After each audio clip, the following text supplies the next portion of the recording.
Chilling tales for dark nights.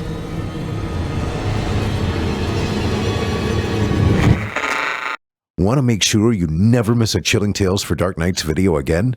Be sure to subscribe and hit that bell to turn on notifications.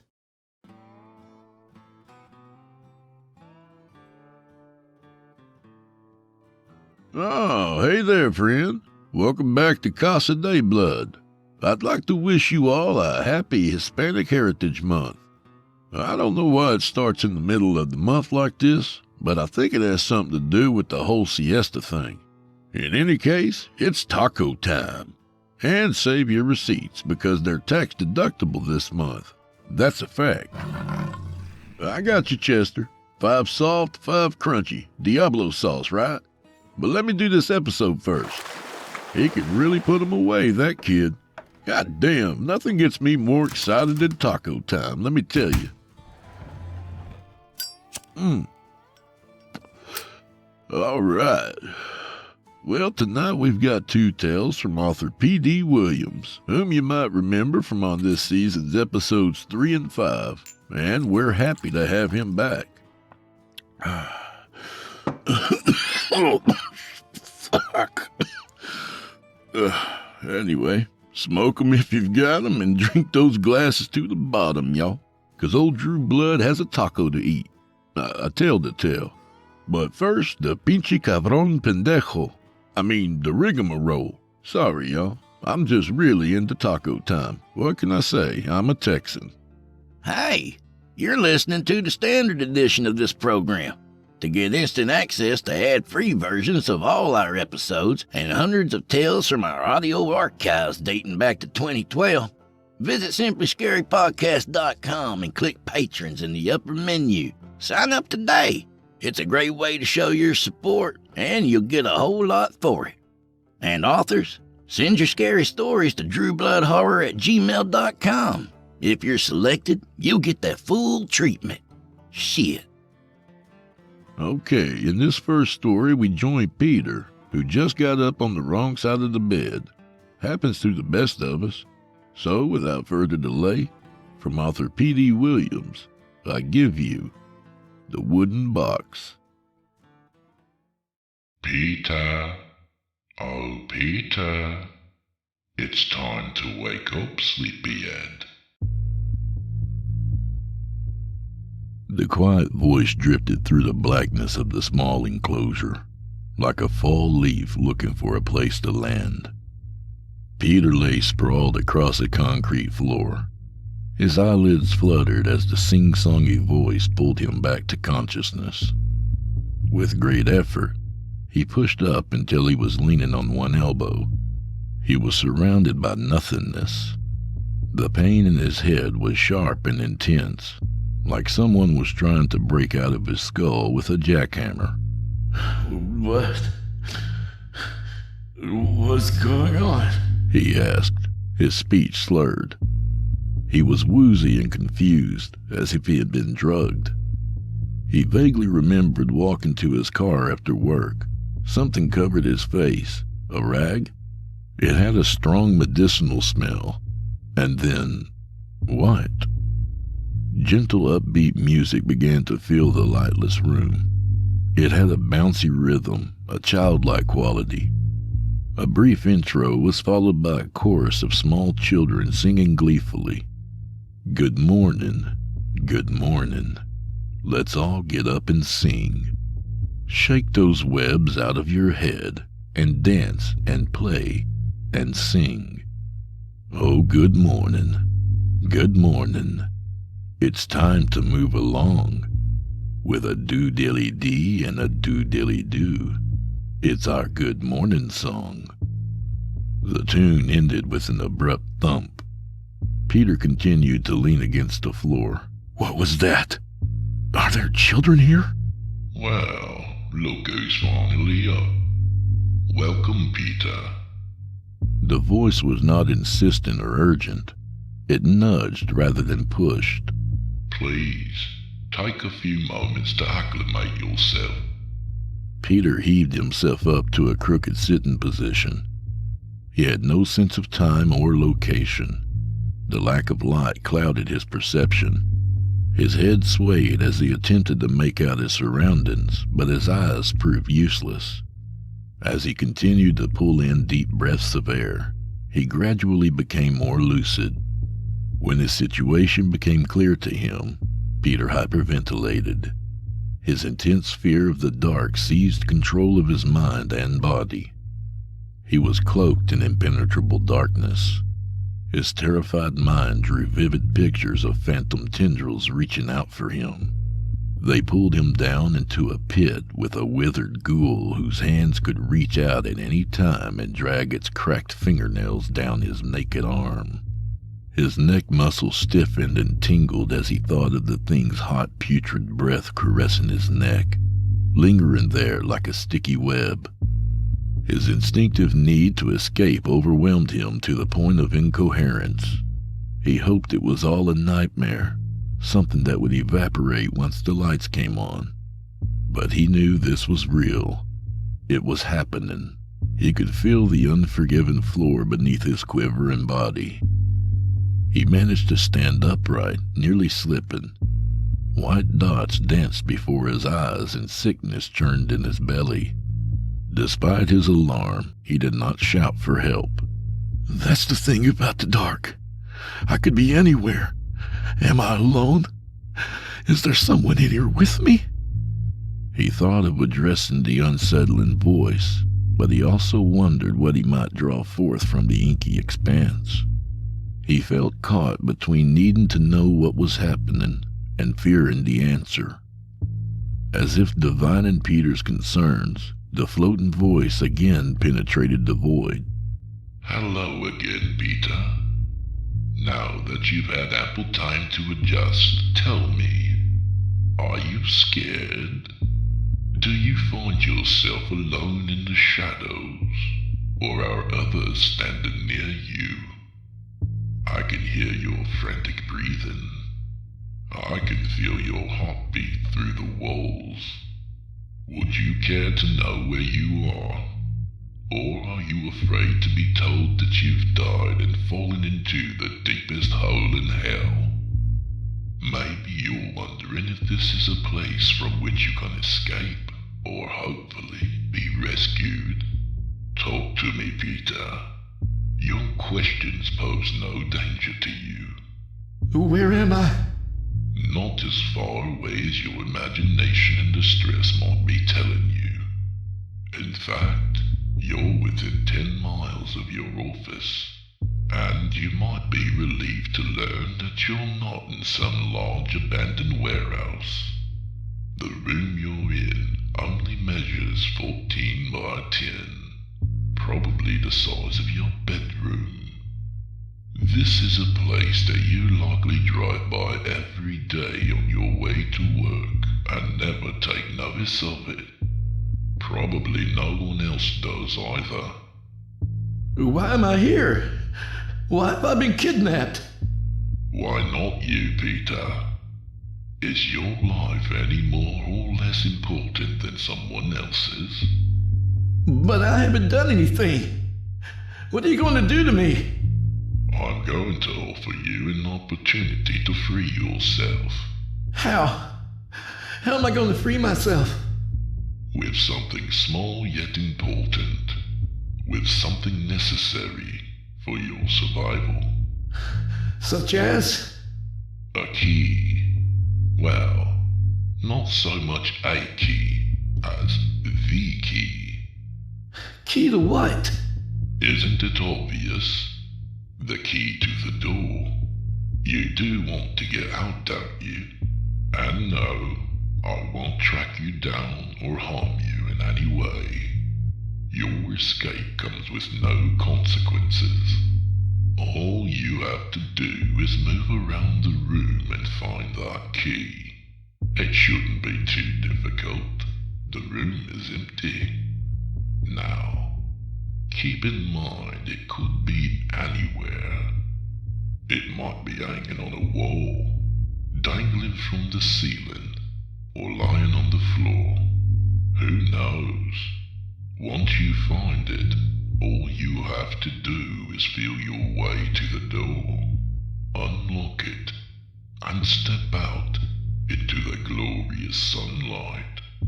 Peter restrained his optimism. There had to be a catch. There was always a catch. You're leaving something out, aren't you? There's something you want. Tell me what's in this for you. You got me, Peter. It doesn't mean much if it's not challenging. It's okay, though. You're going to do fine. Just tell me what I have to do. With you is a small wooden box. Feel around the floor and let me know when you find it. And if I refuse? Then my efforts to lead you toward a solution to your dire circumstances will be moot. The threat was clear, so he stooped and began groping around. His fingertips pushed against something hard. Peter felt the rectangular object, determined that it was the hidden box, and picked it up. Okay, I found it, he said. That's very good, Peter. You're one step closer to home. Now then, you'll feel a lid on top of the box. Lay the box back down on the floor and remove it. Then stand up quickly and take a few steps back. Peter complied. He heard a faint scraping noise and something light hitting the floor. 2 more of the puzzling sounds followed. Then he detected some faint scuttling. Soon after, something crawled over his shoe. He gasped, lifted his foot, and propelled whatever it was across the room. What was in that box? Peter, listen to me carefully. In the room with you are 3 sizable and highly venomous black fat-tailed scorpions. In the Middle East and parts of Africa, they are known as man-killer. Peter, you have to be careful here. They're nocturnal, so they thrive in the dark. They're capable of climbing rough walls, such as the brick ones in your room. They can crawl across the ceiling and drop down on you. Like all good hunters, they hide and wait patiently for their prey to wander along. As you search for the key, you'll want to tread lightly. They can sense vibrations. They're venomous, fast-acting. Without prompt medical care, you won't survive. The immediate symptoms from being stung are swift, painful, and horrific. Do you understand what I've just told you? Peter stood petrified and mute. Peter, do you understand? Yes. He creaked. Marvelous. It's now officially you against the scorpions. I hope you crush it. I mean that literally and figuratively. I'll be watching all the action via an infrared camera. How do I know you won't kill me anyway? I said I wouldn't, but I've never had to think about it before.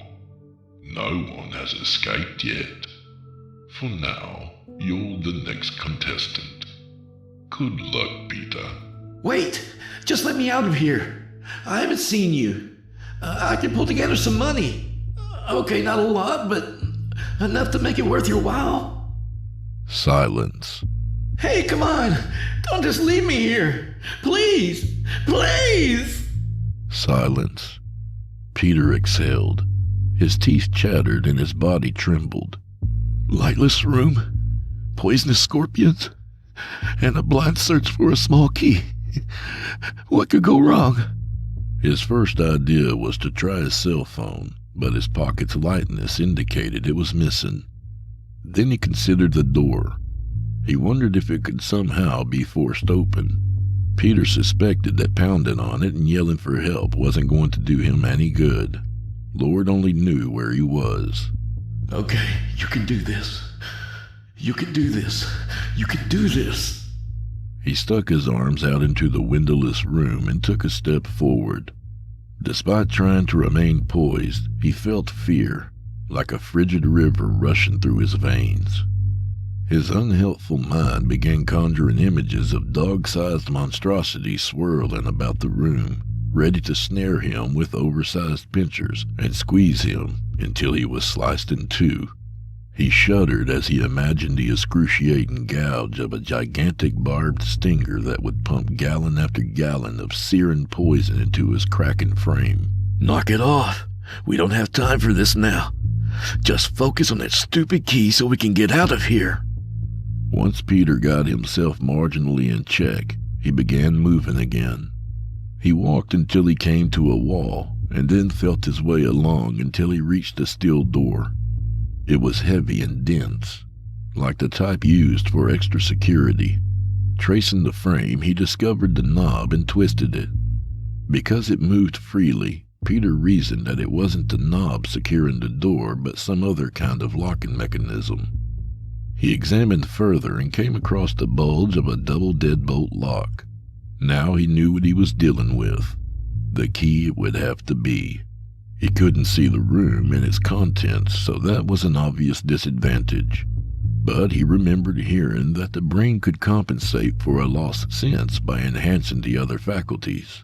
He hoped that his perceptions might be heightened enough to guide him past the scorpions and to the key. His idea was to start with the floor, then gradually work his way upward. He followed the wall until he felt a corner. Then he got down on his hands and knees and started crawling, sliding his palms across the surface of the floor. Despite his resolve, his desire to find the key began to be hampered by his knowledge that somewhere around him lurked 3 large and deadly scorpions. Scorpions? What did I ever do to deserve this? He wandered around for several minutes, then halted when his hand collided with something small and firm. He got to his feet. Oh, crap! He immediately began stomping around the floor. He heard the unmistakable crunch, followed by the sound of fast tapping, swiftly moving away from him. His body shook as the adrenaline ran its course. Once his nerves settled down, Peter lowered himself again and resumed his search. He glided his hands over the smooth surface of the floor, keeping in mind that the other scorpions could be scattered across it. He moved forward in a straight line. When he came to the wall, he made a U-turn. Crawling, unseeing, and defenseless, he kept anticipating a sharp sting. His stomach hurt. Once he convinced himself that he had successfully surveyed the entire room, Peter enjoyed a palpable sense of relief. He was about to switch his blind search to the walls when he remembered what the voice had warned. They're capable of climbing. Okay. Easy does it. He prepared himself for the fact that the walls were going to take longer because although he could sweep his hands widely over the floor, he would need to traverse the walls in tighter quadrants. Peter started at the lowest point and with trembling hands progressed upwards, then over and down again. As he moved down, his palm scraped over something with stiff hairs, and he leaped back. He heard the scorpion skittering across the bumpy bricks to his left. Peter knew that he needed to pin down the scorpion's exact location and remove it before he could safely proceed with the wall search. He took off his thin outer shirt, rolled it thickly around his right hand, formed a fist, then turned it so that it resembled a crude fleshy hammer. He systematically began pounding his fist one blow at a time against the bricks, listening for movement. After a few hits, he felt a light tugging on the cloth. Next, there came a soft jabbing sensation against the outside of the covering. He continued smashing his padded hand against the wall, hoping the scorpion wouldn't climb over the protective barrier and stab him. Peter's heart was thumping like a 1980s techno beat. He could imagine the creature's fiery needle. He was more disgusted than satisfied when he finally heard the loud crack of its exoskeleton and felt warm fluid spurt onto his exposed wrist. Ugh. He moaned as he wiped away the crushed remains of the scorpion before tossing the shirt aside. Okay, that's 2. Peter finished going over the last remaining wall space. he found no trace of the key or its dangerous guardian. So he turned his attention to the ceiling, from where he hoped to find the key suspended from a string. Despite having dispatched 2/3 of the obstacles between him and possible release, Peter was still unnerved. He felt like an inmate sentenced to execution, time and manner of death unknown.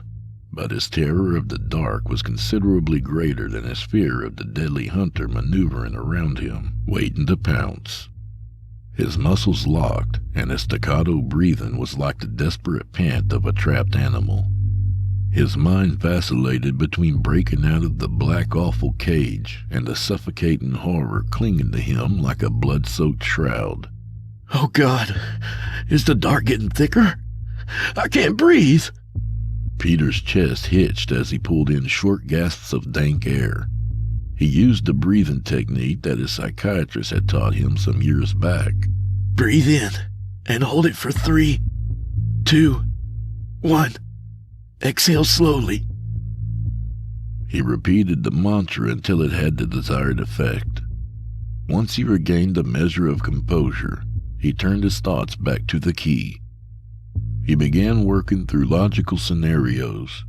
He didn't yet know where the key was, but he now knew where it wasn't. He also knew that the third scorpion hadn't been on the floor or walls, at least not the wall he had just beaten to a pulp, so it could be somewhere above him, along with the key. He held out hope that he had startled it enough to send it fleeing back down to the floor or wall, rather than remaining on the ceiling waiting for its quarry to wander by. So where are you, you little monster? As he began advancing, he lifted his arms over his head and made a forward paddling motion with his hands, hoping to graze the hanging key.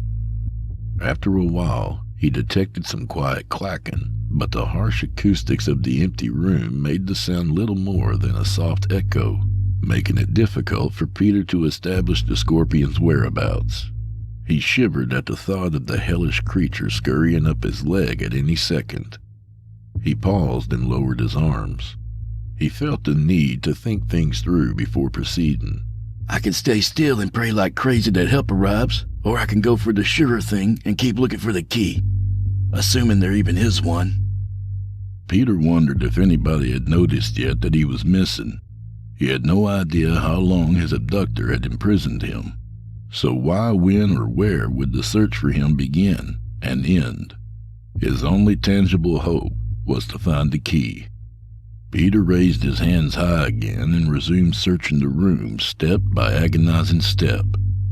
To maintain as straight a line as possible, he walked heel to toe until he reached the room's end.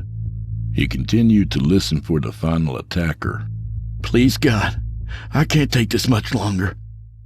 On the one hand, he was discouraged by not yet having found the key. On the other, he was reassured by the fact that the waiting scorpion hadn't speared him. He was also becoming impatient. He wanted out now. He picked up the pace and swung his hands out further in front of him. After a couple more wide passes, he bumped into a wall and kicked it in frustration.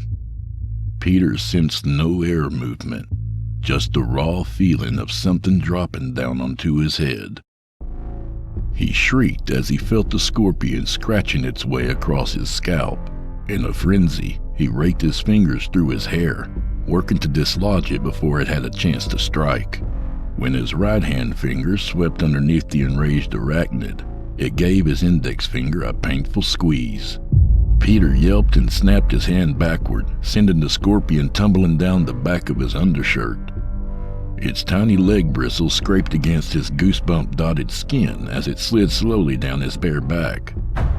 At first, its sting felt like little more than a slight needle prick, but as the side of the jab began to burn with increasing intensity, Peter knew the worst had happened.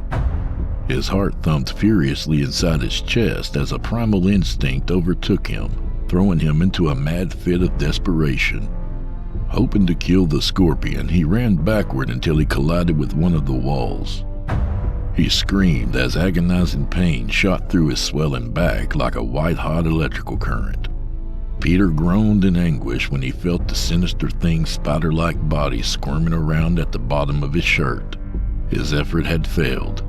He grimaced and arched his back as the unharmed scorpion clawed its way upward toward the shirt's entry point, digging its dagger feet in along the way, and slamming its stinger against his tender flesh repeatedly, like endless injections of boiling acid. Feeling his strength waning, Peter hurled himself backward one last time. His nearly limp body crashed heavily against the rigid wall, causing the foul creature's soupy guts to explode through its shattered armor and onto his tortured skin. Then his legs gave way and he dropped to the floor in a paralyzed heap. He was sweating profusely, spit oozing from his mouth like clear syrup. Help, He whimpered. please, help me. He heard the turning of the deadbolt. The door opened, and a vague outline of a person filled the bright opening. Peter's eyelids began to droop. His vision blurred, making it impossible to make out the figure that had entered the room and was now stooping beside him. Oh, Peter. Oh, my goodness. The voice was serene and soothing. I know you might find this hard to believe, but I truly did want you to figure this out. I'm getting bored with the same old outcome. Why do people have to make everything so complicated? The answer's always the simplest. That's sad, don't you think, Peter? Isn't that sad? Peter was finding it harder to breathe. The waves of nausea were getting stronger. Tears flowed from his eyes in a salty torrent. He didn't want to end up like this, a crumpled corpse on a filthy floor whose body would never be found by anyone. This is going to kill Mom and Dad. Honestly, Peter, I would have allowed you to walk away. As you observed earlier, you never saw me, and I can always relocate. But here you are. The paralysis has already overtaken you. First your limbs, then your lungs, and then other vital organs. But the good news is the overall pain will lessen to a dull throb. Your heartbeat will slow down, and breathing will become much more difficult. You've got maybe a couple of hours or so, and then your soul at least will be free. If there's anything you want to say, you'll need to say it now, while you can still talk. Where's Key? I have to know. Please. Was it ceiling? Well, after everything you've been through, the least I can do is show you the answer.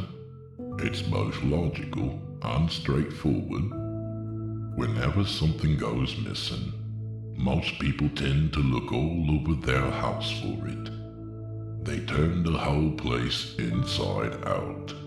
And like them, all of you waste so much time trying to be resourceful that it never occurs to you to begin by searching the one place people eventually find most lost items. The man reached into Peter's front pants pocket and removed a key.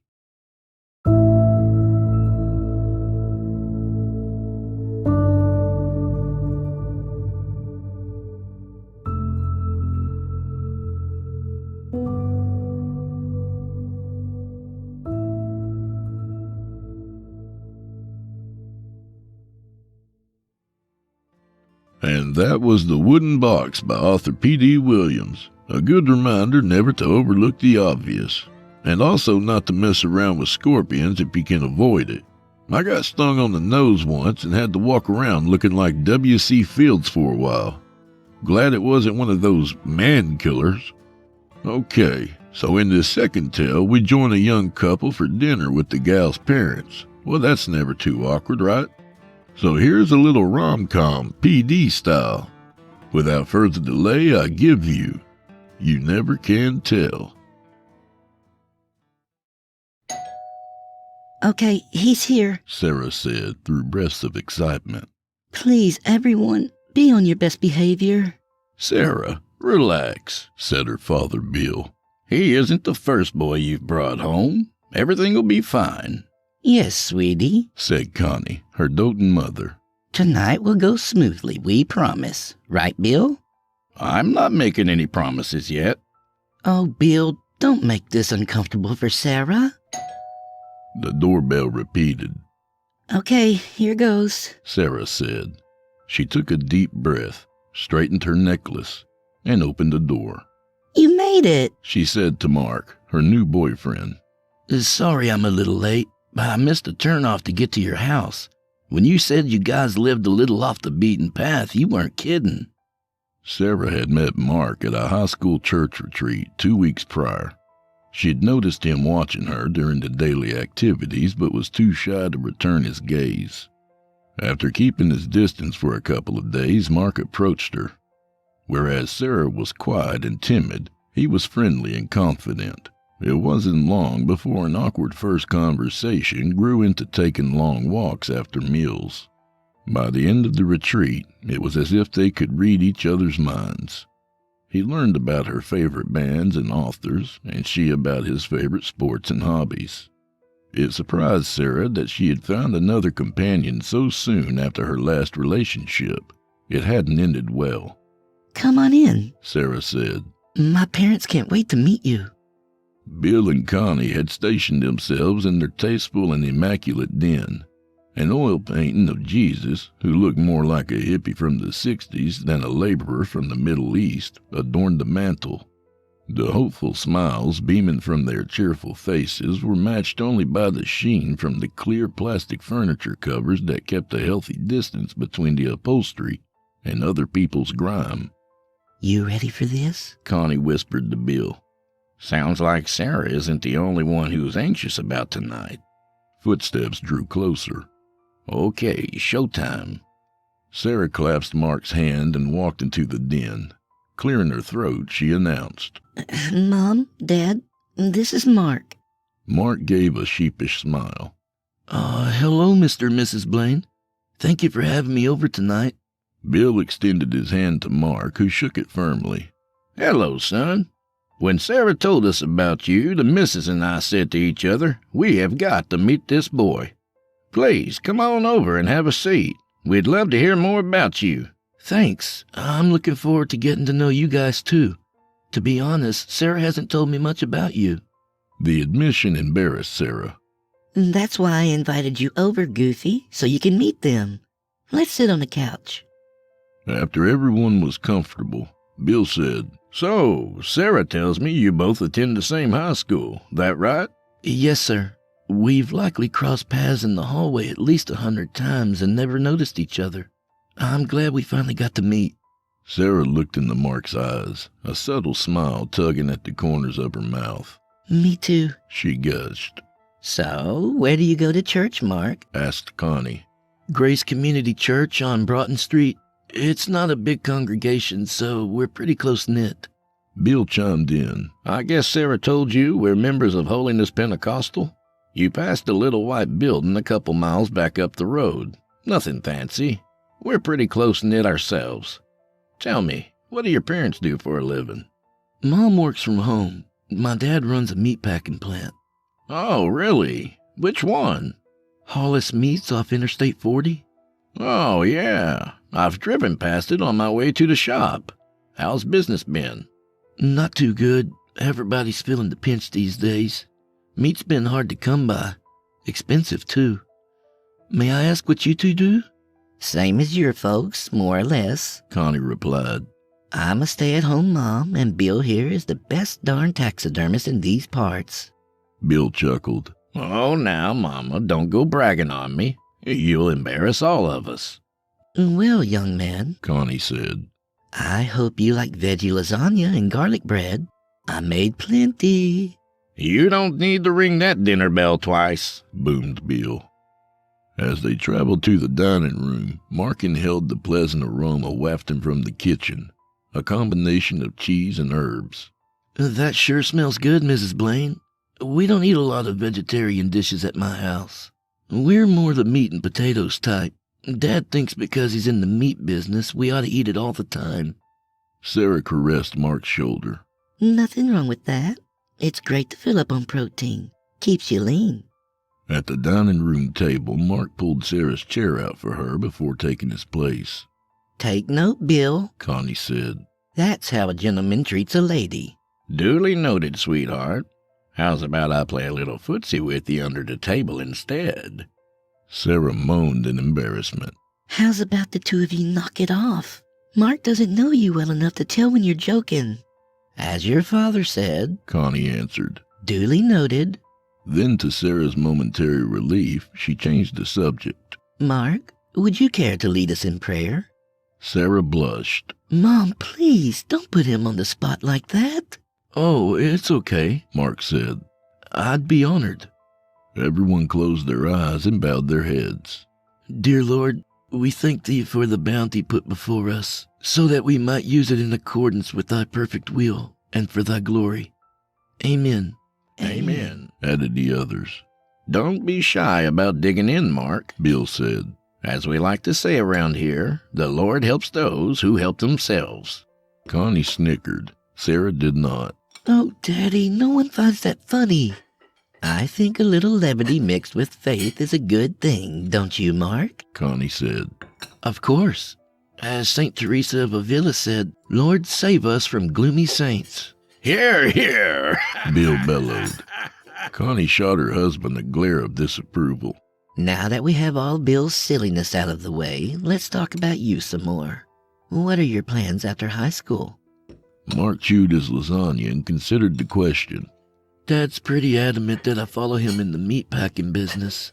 I figure I could make a better living learning a trade than I could from a degree in gender studies or Elizabethan poetry.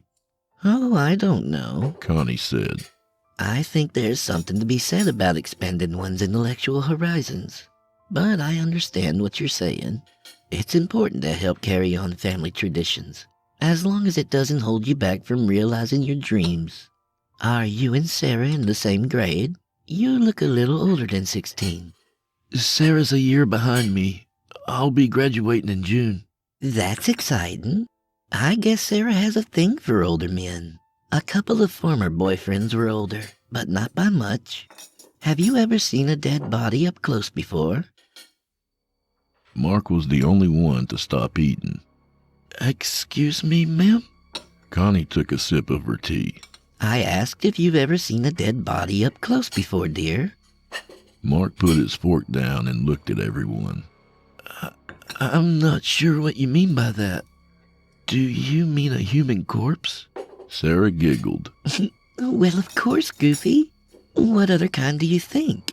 Mark's stomach was churning, his vision blurring. Are you okay, son? Bill asked. Mark was swooning. Is there something in my food? Sarah giggled again. Honestly, Goofy, we put it in your tea. It would have made the lasagna taste horrible. It's true. Connie agreed. Do you remember that time we put it in... what was his name? Barry, Bill said. I think it was Barry. Sarah nibbled her garlic bread. You're both wrong. His name was Gary. Oh, that's it. Connie said. We put it in Gary's meatloaf. That was disgusting. Bill grimaced at the recollection. Threw up all over the table. Gross. Mark panicked. I need to... Oh, use your words, Mark. Sarah said with an air of impatience. You need to what? Leave? Just say leave already. God, you've become annoying. And when are you going to pass out? Mom, are you sure you put enough sulfadium in his tea? Bill, too, had become impatient. Oh, for pity's sake. He got up, went into the kitchen and grabbed a skillet. Upon returning, he knocked Mark out with a blow to the back of his head. Timber! Grrr! Bill yelled. Mark's eyes rolled back and he fell forward, landing the perfect face plant on his plate of warm, cheesy lasagna. Mark stirred a while later. He squinted and saw 3 gauzy figures standing near him. His mouth was dry, as if he had been sucking on cotton balls. He lacked the strength to lift his throbbing head. There was a chair underneath him. He tried to move, but something was holding him against it. A rope? Oh, look, I think he's coming around, A female said. Someone lifted his chin, Yep, he's rejoining us. said a man. Spread the tarp while I prepare the instruments. Mark heard a whooshing sound and felt a breeze as if something flittered in front of him. Somewhere, metal tinkled on metal. Other people were in the room, but their images were hazy. His vision cleared, and he could feel his body again. His bleary eyes washed over the semi-dark room comprising of cinder block walls. The air was damp and stuffy, the floor hard like concrete. Was he in the basement? What's going on? He slurred, Maybe we should start killing them outright. suggested Sarah. Hey, you're the one who likes to hear them scream. Connie reminded her. Why else do you think we bought this place out here in the boonies? I figured it was to hide the cars. That was the practical part of the decision, dear. But we also considered how much we like to see you happy. Sarah's face lit up with joy. Oh, you guys. A chill rushed through Mark as he realized his dilemma. What are you going to do? Sarah, for God's sake, what's happening? He got his answer when he noticed they had decorated the room with stuffed corpses of young men. They had posed one of them smiling and waving, his fake glass eyes a chilling black. Another had his hands positioned on his hips, peering upward. He looked like Superman standing proudly before the American flag. They had arranged a few other taxidermied bodies in similar states of leisure and nobility. Mark's bounding pulse throbbed in his neck. Oh my God. Is this a kill room? You betcha, Said Bill. As you know, I'm a taxidermist. A taxidermist with a big difference. Connie added. The 3 of them laughed at the odd and humorous remark. You people are soulless psychopaths. Mark shouted. Well, when you say it like that, Connie sniffed. who wouldn't think so, Mr. Smarty Britches? Okay, so Mark, here's what's going to happen. I'm going to hook you up to an IV of my special blend of muscle relaxant and formaldehyde. Your heart's going to be going a mile a minute, pumping the fluid through your system. That's another reason we want to keep you awake. Once you're ready, I'll cut you loose and lay you on the tarp. The next step involves removing your insides and flaying your arms, legs, and neck. Then I'll take this stiff wire and, well, you'll figure it out soon enough. No, please don't. Sarah, do something. Oh, don't be such a crybaby. It seems as if all you boys want to do is sniffle and beg like hungry puppies. She stepped into the outstretched arms of one of the dead boys and hugged him. His eyes were sealed, his lips forever pursed for a kiss. Sarah lifted her face and pressed her lips to his, smearing her tongue all over his waxy mouth. Then she turned and winked at Mark. Jealous? She snickered. Mark turned his head from the gruesome act and retched. You won't get away with this. I told my parents where I was going. Oh, please. Connie sneered. I can search this entire property looking for a lost item, but if someone's done a clever enough job of hiding it from me, I'll never find it. Just ask one of these boys. Mark's eyes widened with horror. His voice quivered with fear. It wasn't supposed to happen like this. Bill pushed a metal IV pole toward him, a clear bag of soupy white liquid dangling from its hook. He stroked Mark's hair. Oh, son, how else would it have gone down? Using his legs, Mark lifted his chair and sprang at Bill, clamping his teeth around his nose. He held on to it like a hungry crocodile, twisting his head back and forth, causing the cartilage to tear and bleed. Bill released a high-pitched howl when Mark ripped the mangled nose from his face. Blinded by thick squirting blood, he staggered backward and crashed into a small portable table, sending a metal tray lined with surgical instruments clattering to the floor. The horrific sights and sounds of the brutal assault immobilized Connie and Sarah. Mark exploited his brief opportunity to escape. Standing as fully as he could, he used his body weight to smash the chair against the wall behind him.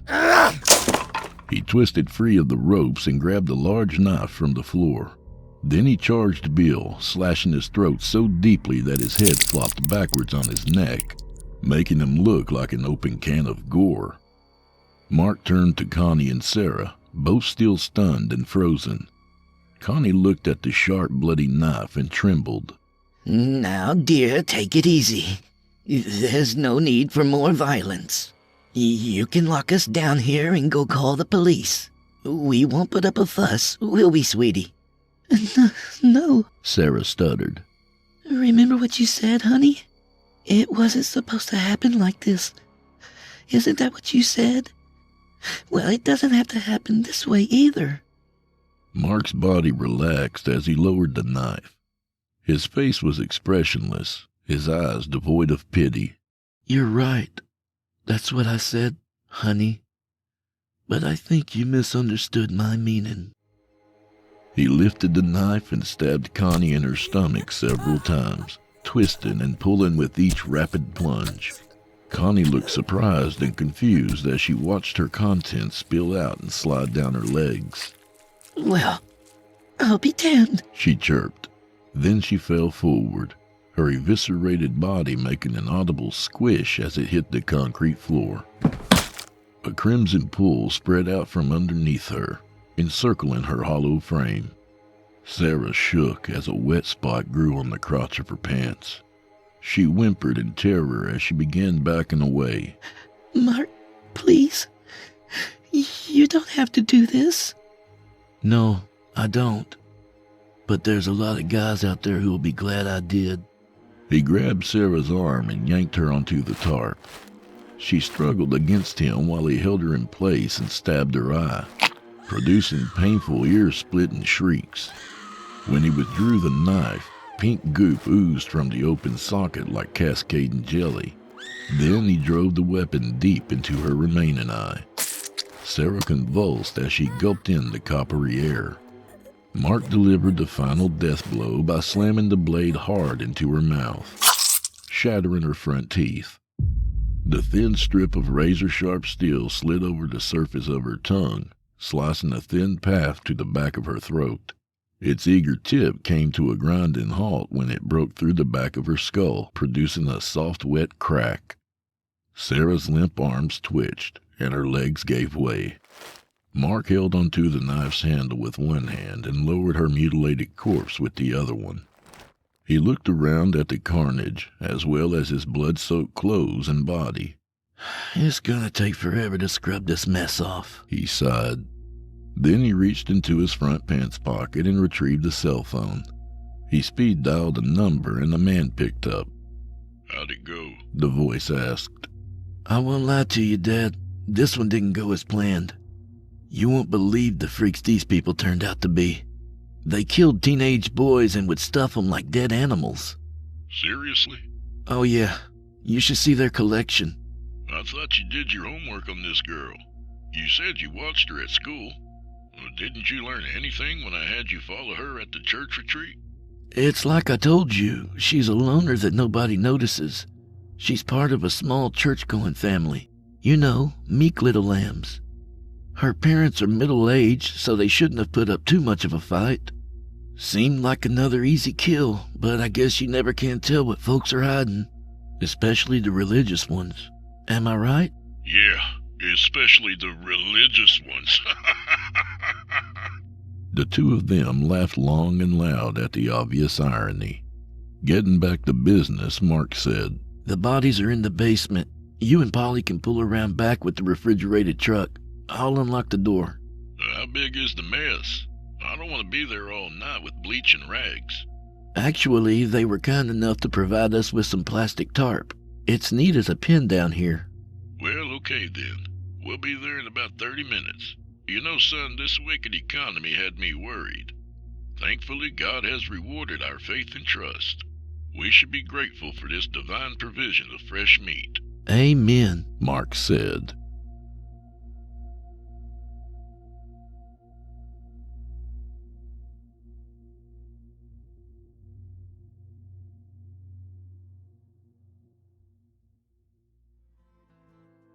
And that was You Never Can Tell by author P.D. Williams.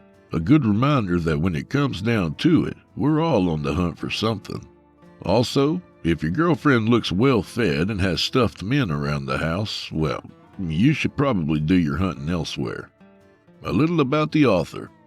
Besides being an author of short horror fiction, P.D. Williams is a composer, multi-instrumentalist, and all-around man about town. His stories have been featured on nationally syndicated podcasts as well as in short horror fiction publications worldwide. As an artist of the people, he prides himself on being the type of author who never shamelessly promotes his works. P.D. lives in the great state of North Carolina with his wife, pdwilliamsauthor.com. They have 2 wonderful children, an amazing son, pdwilliamsauthor.com, and a beautiful daughter, pdwilliamsauthor.com. Their adorable puppy named pdwilliamsauthor.com joins them there. He gives thanks for all of his loyal supporters, nubile groupies, and unfettered capitalism. He would also like to thank Carolina Panthers head coach Matt Rule for growing a brain, a backbone, and a bigger set of balls this season. Go Panthers! That, of course, was PD's words, and he'll never know how much it took for me to actually say Go Panthers. Thanks for the 2 awesome tales, PD, and if you run out of room for nubile groupies, just point them my way. Remember, Drew Blood is here to help. And while you're at it, please remember to stop by our Apple Podcast page or wherever else you listen to your favorite podcasts and subscribe. The charts are based on subscriptions, not listens, by the way. So feel free to accidentally subscribe as many times as you want. I won't tell anyone, I promise. And if you feel like spreading the word and helping old Drew Blood out and convincing a friend or 2 to subscribe to my podcast, that would help me out greatly, and I'd really appreciate it. To hear a premium ad-free edition of tonight's and all our other podcast episodes, visit simplyscarypodcast.com today and click the patrons link in the upper menu. You'll find yourself at chillingtalesfordarknights.com, where you can become a patron for as little as $5 a month and get access to our entire audio archive dating back to 2012, including past episodes of this program and all our other shows, and hundreds of standalone releases, all of them ad-free and available to download or stream. If you happen to use Facebook, Twitter, Instagram, or YouTube, you can follow and subscribe to Chillin' Tales for Dark Nights there, where you'll get all our latest updates and new releases and have the chance to interact with us each and every week. You'll find me personally on Facebook and Instagram and sometimes Twitter. Sometimes. And remember, we're accepting submissions. If you've got a story or 2 you'd like to be featured on this show, send it to drewbloodhorror@gmail.com. If selected, you'll get the full treatment.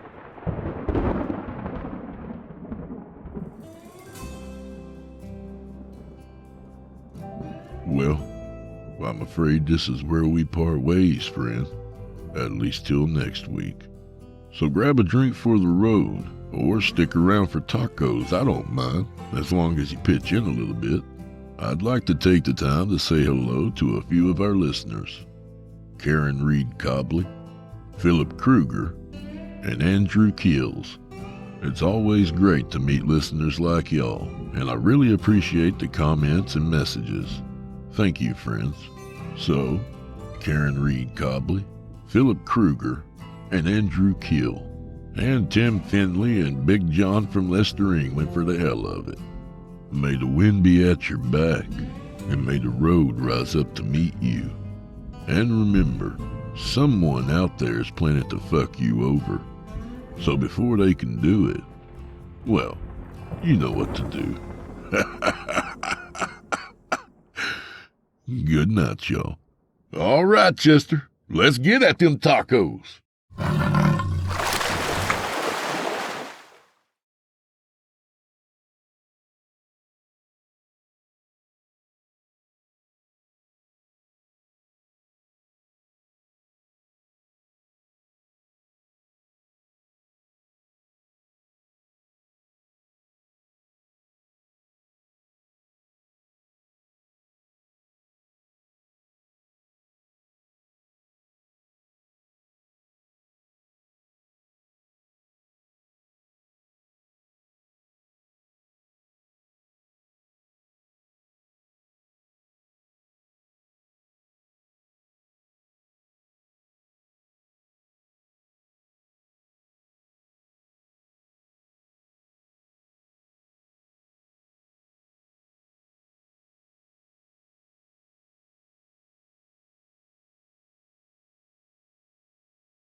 Chilling tales for dark nights.